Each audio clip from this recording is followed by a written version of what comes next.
ప్రభుత్వ ఆసుపత్రి సూపరింటెండెంట్ నిర్లక్ష్యంగా వ్యవహరిస్తున్నారని ఆరోపిస్తూ ఆయనపై విచారణ జరిపి తగిన చర్యలు తీసుకోవాలని న్యాయవాది డుమావత్ కోటి నాయక్ జిల్లా కలెక్టర్ ఎం విజయ సునీతను కోరారు. మార్కాపురం జిల్లా కలెక్టర్ కార్యాలయంలో కోటి నాయక్ వినతి పత్రం సమర్పించారు. అనంతరం ఆయన మాట్లాడుతూ ప్రభుత్వ ఆసుపత్రికి సంబంధించిన పలు అంశాలపై రికార్డులు వివరాలు కావాలని సమాచార హక్కు చట్టం కింద దరఖాస్తులు చేసుకున్నట్లుగా తెలిపారు. అయితే ఆసుపత్రి సూపరింటెండెంట్ నిర్లక్ష్యంగా వ్యవహరిస్తూ కోరిన రికార్డులను సక్రమంగా అందించలేదని ఆరోపించారు. ఈ విషయాన్ని ప్రభుత్వ అధికారుల దృష్టికి తీసుకువెళ్లగా సూపరింటెండెంట్ కు నోటీసులు జారీ అయ్యాయని తెలిపారు. ఆ నోటీసులను సూపరింటెండెంట్ కు చూపించేందుకు వెళ్లిన సమయంలో తనతో దుర్భాషలాడుతూ నిర్లక్ష్యంగా వ్యవహరించారని కోటి నాయక్ ఆరోపించారు. ప్రభుత్వ అధికారి హోదాలో ఉన్న వ్యక్తి పట్ల తాను ఎదుర్కొన్న వ్యవహార శైలిపై విచారణ జరిపించాలని కోరారు.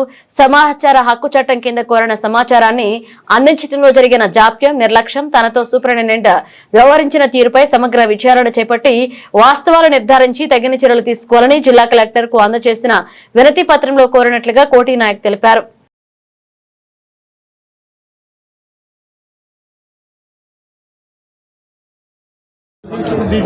నమస్తే అండి. నా పేరు డుమావత్ చిన్నకోటి నాయక్, న్యాయవాది, మార్కాపురము.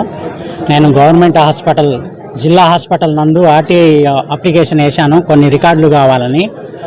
తర్వాత ఇవ్వలేదు. కొన్నాళ్ళు తిరిగినాక అసలు ఇవ్వలేదు. తర్వాత నాకు గవర్నమెంట్ వారికి కంప్లైంట్ చేస్తే వాళ్ళు ఇవ్వటం లేదు. నాకు ఆర్టీఐ రికార్డులు అడిగాను. ఇవ్వని పక్షంలో తమరికి కంప్లైంట్ చేస్తున్నానని ఒక లెటర్ రాశాను గవర్నమెంట్ వారికి. ఆ గవర్నమెంట్ వారు ఏమో రిప్లై మన గవర్నమెంట్ హాస్పిటల్ సిబ్బంది సూపరింటెండెంట్ గారికి, తర్వాత నాకు ఒకటి తీసుకోండి, ఇవ్వని పక్షంలో వాళ్ళే బాధ్యులు అవుతారు అని వాళ్ళకు ఒకటి పంపించారు, నాకు ఒకటి పంపించారు. అది తీసుకెళ్ళి చూపిస్తే ఆ సూపరింటెండెంట్ గారు కొంచెము న్యాయవాది అయితే ఏంది, ఎవరికి ఏంటి, ఎందుకు ఇవ్వాలి నీకు అన్నట్టు దుర్భాషలాడి చాలా గందరగోళం చేశాడు. వేరే వ్యక్తులను కానీ పక్కనే పిలిచి గల్బ చేశాడు. ఇది ఇప్పటికీ నేను కోరినటువంటి సమాచారం ఇవ్వకుండా చాలా నిర్లక్ష్యంగా చేస్తున్నారు. అదేవిధంగా అక్కడ ట్రీట్మెంట్లు కానీ సరిగ్గా లేదు.